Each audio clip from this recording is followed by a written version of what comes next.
on the supply side, I think the railroads and the short lines and just the entire industry as a whole, through COVID, I think they really saw the value of having one place or one platform connect all the dots across the rail network versus just having 7 different websites where they managed all their locations and all the information.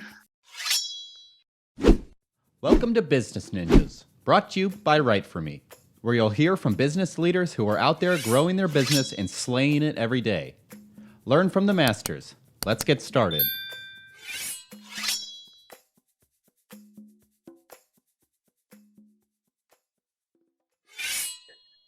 Hi, and welcome to another episode of Business Ninjas. I'm here today with Martin Liu, founder and CEO of Commtrex. Hi, Martin. How you doing today? Thank you very much for having me. I'm doing really well, Andrew. How are you doing? I am good. Thank you so much for spending some time with us. Please tell us a little bit about yourself. Absolutely. So I started Commtrex back in 2017. In a prior life, I was a commodities originator for JP Morgan and Bear Stearns on the coal and environmental markets trading desk. We're moving about 5 to 7 million tons of coal a year. So that was my exposure to rail. And we were effectively sourcing coal for all the different basins here in the US and either sending it to power plants in North America or putting it on rail, barge, and ocean-going vessel to send to Europe or Asia. And that was really the genesis of the idea of Commtrex. Was rail was always one of the toughest modes of transportation to manage, and it always took a long time to be able to get any visibility on the rates or available capacity or who you'd even talk to. So I left the bank and thought to myself, wow, it would be great if we can create this platform that connects all rail served properties, every single rail served warehouse, terminal, port, short line railroad, and created one digital ecosystem so that if you're a shipper looking to move any freight by rail in US, Canada, or Mexico, you don't have to go to 7 different websites, or you don't have to search around to find the right person. You come to one site and you don't need to pick the phone up. You can digitally connect with them through a web-based platform. So that's what we created in Commtrex. I imagine the challenges of such an aging infrastructure to try to get into the 21st century were massive. Yeah, immense. Think about the behavior change that you would need to effectively get people to buy into. Everyone's a relationship-driven business, so everyone knows each other from conferences or associations. Phone calls is the primary mode of how people do business. So, short of people not knowing who to contact, the default is to call who you know or to be able to reach out to a guy you've been doing business for a long time. So, this is a century-old infrastructure, right? Rail has been around, since the late 1800s, and it's critical to the infrastructure and to the economy of the U.S. So, in order for rail to have been competitive and efficient and effective just as much as the other modes of transportation, it was inevitable for the industry to have to create a more, I would just say, digitized way of connecting and way of finding information and data, and that's what we were trying to build, 6 years ago. Now, did you build out any of the digital infrastructure, or are you at the mercy of what level of gear is to be found at all these terminals? So the infrastructure we created is all the front end. So historically, most of the technology found in rail is going to be for operations, for safety, really for managing the movement or managing the actual freight itself, or managing the hump yard or the rail yard or the interchange or the locomotive. No one's really focused on creating a front end platform that connects people for transactions, right? Everything has been tracking and tracing, visibility, safety, operations. So the real difficulty in creating a marketplace is you have to get 2 sides of the marketplace to participate, or else you don't really have much of a ecosystem. So that was probably the hardest thing. And this is the same challenge that every industry that has a marketplace faces. Just some are harder than others, because some industries you can enter, effectively insert a marketplace and everyone's already online. So you just got to figure out how you can drive their eyeballs to a different website. This is completely different. This is, you have to get them to even just understand the importance of being able to communicate and transact via a web-based platform or third-party platform. So yeah, it was an immense challenge. And I would say COVID helped accelerate our growth probably about 2 or 3 years, because people weren't going to conferences, they weren't having in-person meetings, and business still needs to be conducted. So when people needed to find railcar stores, need to find rail cars, or need to find transload sites, it was very, very obvious that it'd be done through a website versus making phone calls. And what industries are you serving? It's not exclusively the coal industry, I assume. Oh, no, not at all. We started with coal because that was my background. So, and if you think about all the commodities that move by rail, coal has traditionally been by volume the largest product of all the products that move on rail. So there's two sides of rail. There's carload business and intermodal. So carload business, coal was the king of all the different commodities that moved on rail. And for coal, it was great because they moved such high volume, but it's very, the writing was on the wall with all the different environmental regulations coming in place, the power plant shutting down and everything moving towards natural gas and renewables. The writing was on the wall that coal was going to eventually sort of truncate and really consolidate and become a less important component of the electric footprint across the U.S. So no, we have everything. So we deal with all commodities. So everything from liquids, chemicals, crude, all the way to everything on the dry bulk side, from lumber, metals, plastic pellets, literally everything. There's over about 10,000 different stick codes. And its stick code is an identifier for the exact products. That means there's over 10,000 products that potentially could move by rail.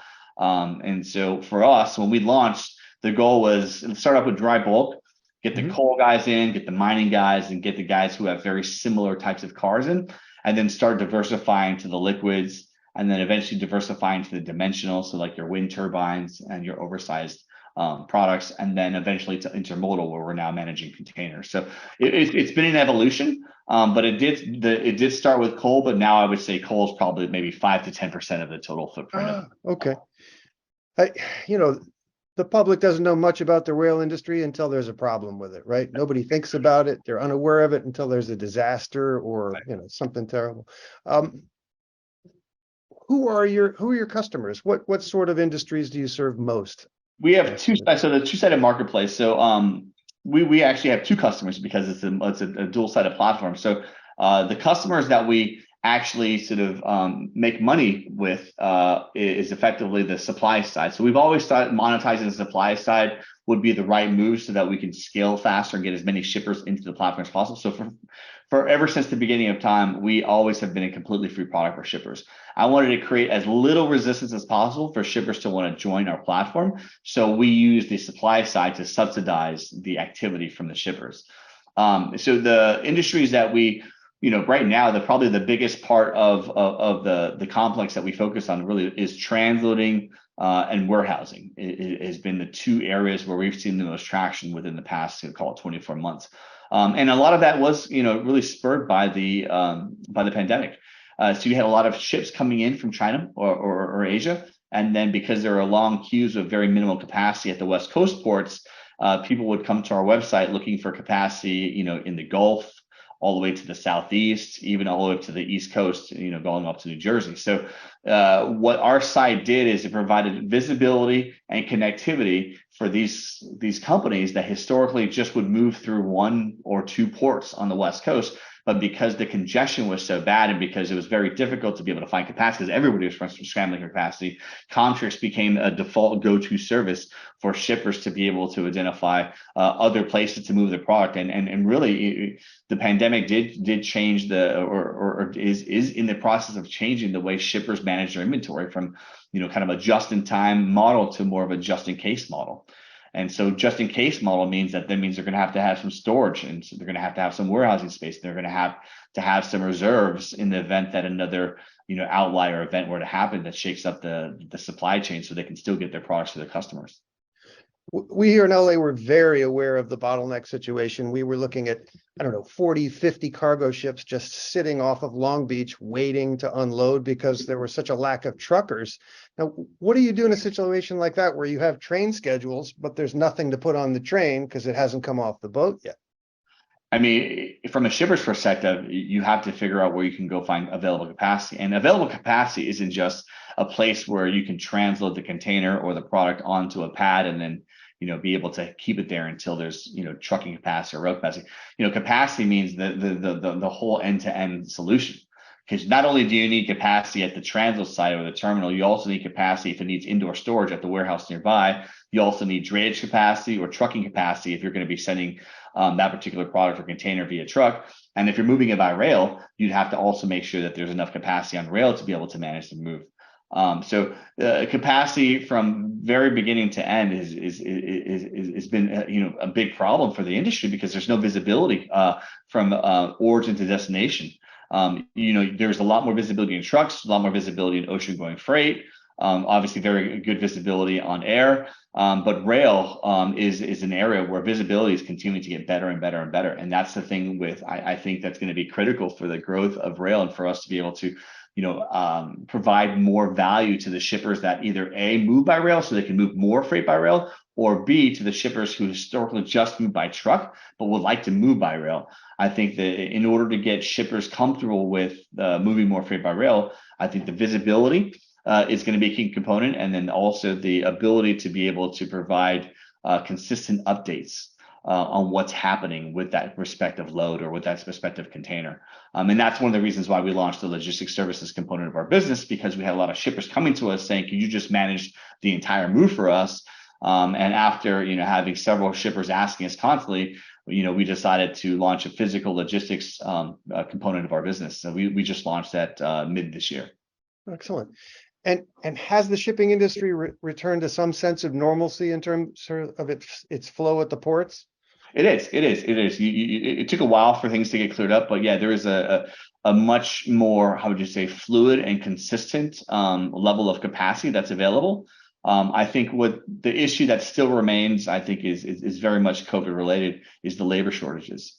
I think not only our industry, but every industry is seeing a significant shortages of help. So a lot of the transloaders, the terminals, the warehouses, they'll have help come in, or even trucking fleets, for example, they'll have help come in for a bit, but then if they get a better offer at an Amazon warehouse or even at your local restaurant that's going to pay above the hourly wage that they were making before, I think in this day and age, sitting outside in hot weather, moving product at a warehouse or in a hump yard, I think is not as attractive as being able to work remotely from home or work inside of a restaurant. So I think just over time, it's proving to be a little bit harder to be able to attract the right talent. So labor shortage right now is really the bottleneck versus before, where it was real like physical capacity, like physical land capacity or physical warehouse capacity or trucking capacity. So I think all of that is pretty much subsided. Now the next big bottleneck is human capital.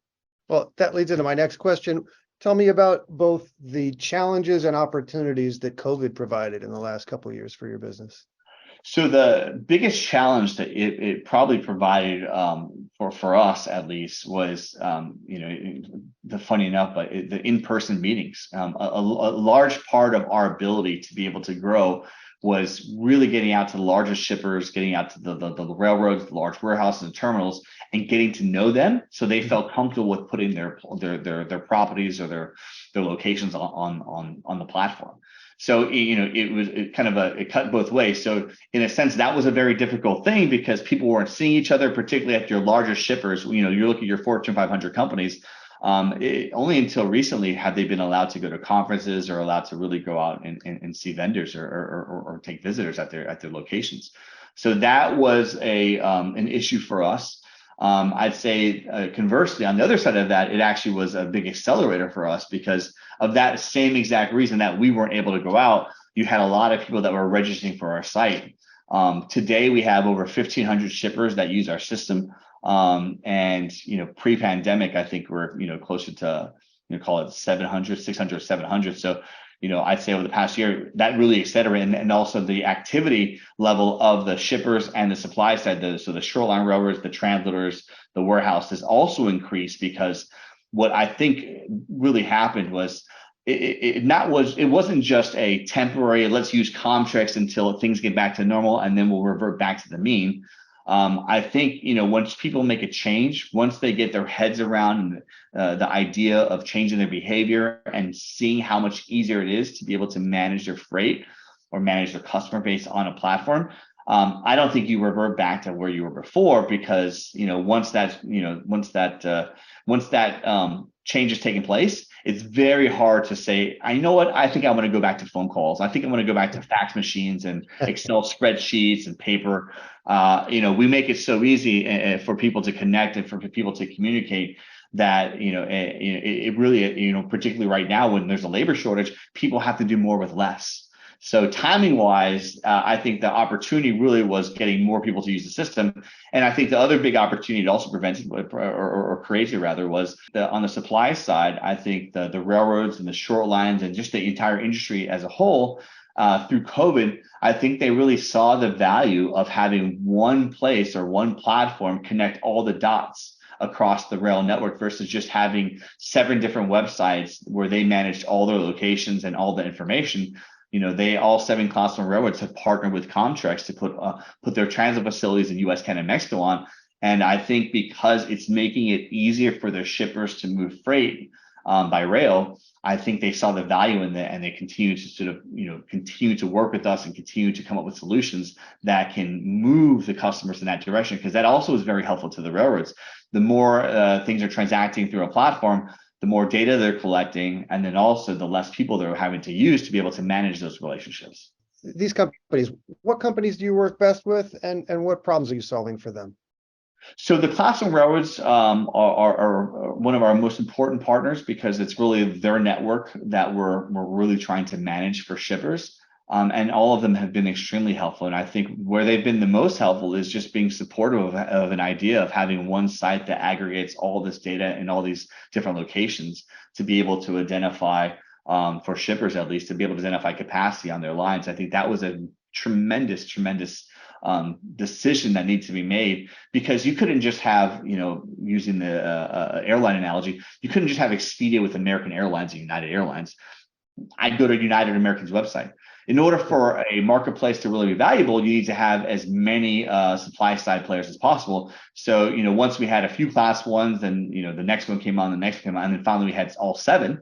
And then once we had all 7, that also helped open the floodgates for all the different transloaders in North America and all the different short lines to come on board. But, so that's one side of the equation I think we're helping to solve is how do we make it easier for people to move freight by rail and identify available capacity and then figure out how to do it with one system. So transloading is one component of our platform, but we also have rail car leasing and buying and selling. So when you need to move freight by rail, probably today, the biggest bottleneck is finding rail equipment that can move your freight product. So that's why we have a marketplace that creates that. And also during COVID, rail car storage was a big deal. So when people were shutting down their manufacturing plants, they're shutting down their mines, they had to divert their cars to different storage locations, until they started sort of putting in place their product or turning them back on that assembly line. So we helped solve a huge problem for shippers then because capacity was tight. Historically, you have about 350, maybe 400,000 cars, rail cars in storage at any given time. And during the peak of COVID, I think it got all the way up to the high 500,000s. And then today you're sitting at about 260,000 cars sitting in storage. So that that ebb and flow and that ability to flex up and down really is very difficult if you didn't have a website like what we created to be able to identify, communicate, and execute transactions all in one system. I typically ask what makes your brand stand out from your competition. Do you have competition in this market?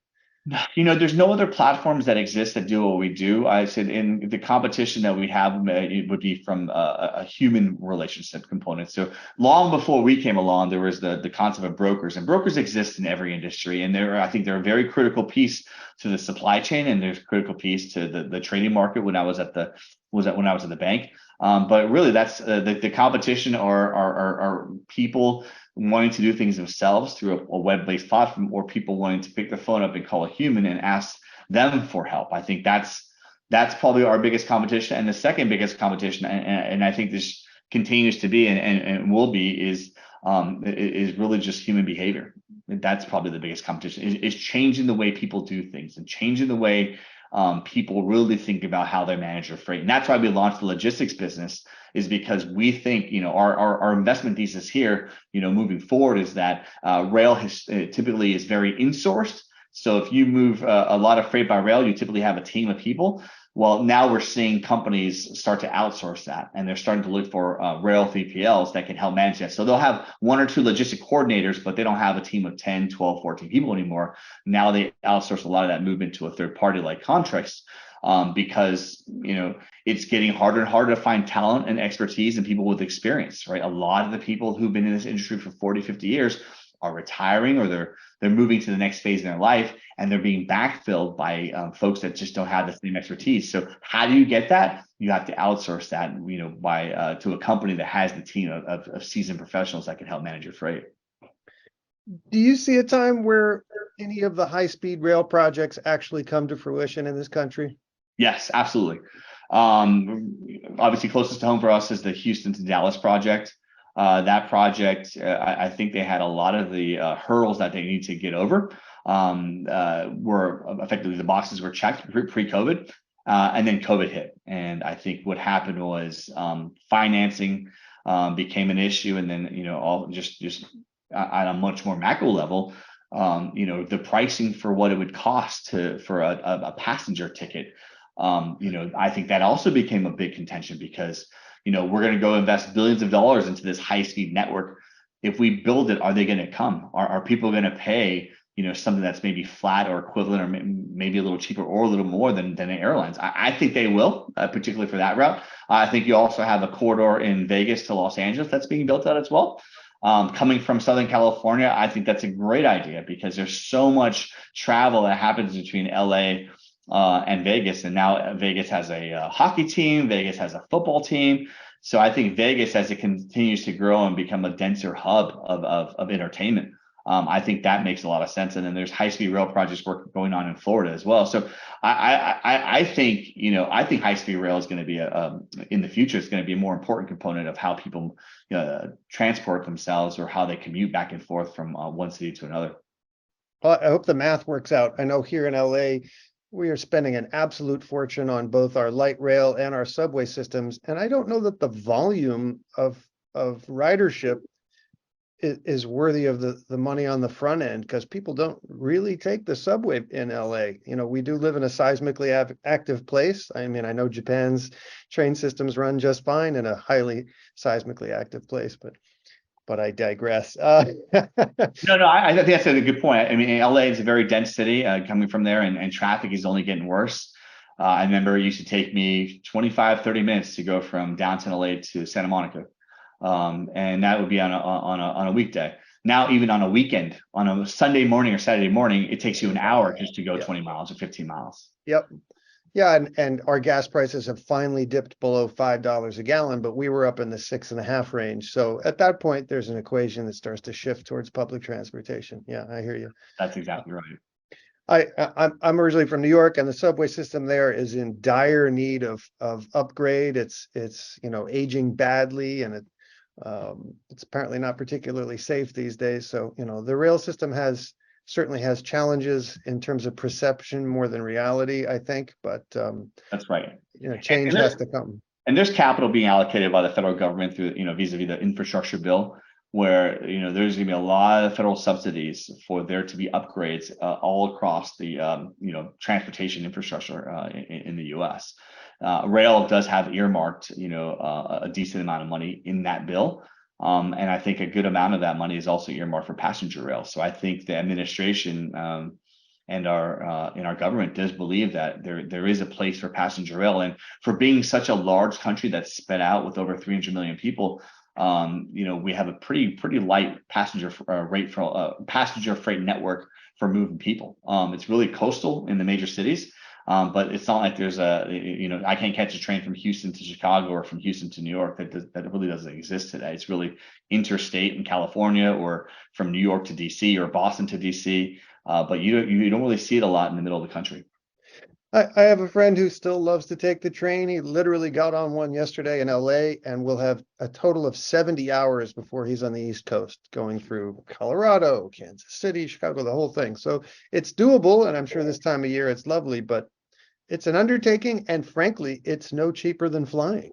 That's exactly right. And if time is an issue, which probably for most people time is an issue, you're going to jump on a plane unless, like your friend, maybe it's more of a leisurely trip where you want to see the sights and you want to sit back and enjoy the view. But for most people, it's really more function than it is, a leisurely activity.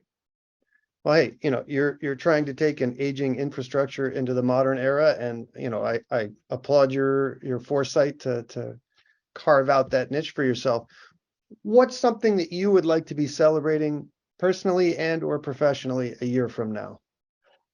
I really would like to be celebrating the success of our Commtrex logistics business line. We have a handful of customers that we brought on and we're managing their freight. And, based upon the trends that we're seeing, 12 months from now, we can have a fairly significant amount of cars under our fleet management system. And if we have the fleet management services sort of business thriving, what that also does is it also does provide some economies of scale for other parts of the business, right? So one thing that I think we have unique relative to a lot of people is we can help aggregate the buying power for these small to mid-sized shippers. So the small to mid-sized shippers that come to work with us for have us manage their fleets or manage their logistics, they can also leverage the economies of scale with all the other shippers that we work with to be able to go lease things cheaper or buy things cheaper or source, type of services cheaper. But the real buying power of collectively or aggregating all these, smaller to mid-sized shippers, I think is something that I really would love to celebrate in a year from now, because I think it's something that shippers overall, I think that's an issue that they constantly face is, we move such a small amount of volume or relatively small relative to some of the bigger shippers out there. How do we compete for better rates or better or more capacity or better service in all these different areas? And I think one way for them to do that is to be able to leverage a platform like us or leverage our services so that we can aggregate a lot of the demand side of the industry and be able to go to the supply side and be able to provide more value. And it's valuable for the supply side as well. So the supply side doesn't have to manage 100 clients per se. They can manage 20, 25, consolidated into, a much smaller group. Or, if we had 100 clients, they can just be facing one company with Commtrex Logistics that represents 100. So I think, for the labor issue, I think there's a lot of value on the supply side for there to be an entity that consolidates and aggregates all these shippers. And then on the demand side, which are the shippers, I think there's a lot of value for them, because not only do they get to leverage the buying power, but they also get to leverage the intelligence, the data, the insight, the information that's gathered from all the different services that we're procuring on behalf of our shippers. So in 1 year from now, I think that will be something very exciting to celebrate for us. I wish you all the best in that endeavor. It's been fascinating chatting with you. Please tell everybody what your URL is and what social media networks and outlets you use, how we can find you. Yeah, absolutely. So Commtrex.com is our corporate website. And the two mediums we probably use for social media are LinkedIn. Most of the professionals on the rails industry connect via LinkedIn. So we'd love to have you all follow us. And then Twitter would be the other. We have a lot of different alerts and a lot of different news that comes out via Twitter. So if you do use that medium, I think that would be a great way to get sort of real-time alerts on what's happening in the industry, particularly with, what the strike that just happened. And, sometimes there's issues that come up on different parts of the rail network. So if you're looking at rail or contemplating rail, please follow us, because we do have a very large content component on our site. And we have a newsletter that goes out to over 10,000 people 3 times a week. So you can come to our site, sign up for our newsletter, and it's a free newsletter that goes out, and it's up-to-date information on insights and what's happening across all, not just rail, but all the logistic mediums. Excellent. Martin, Lou, thank you for spending some time with us today on Business Ninjas. It's been a pleasure. Thank you, Andrew. Appreciate your time, and thank you for having me.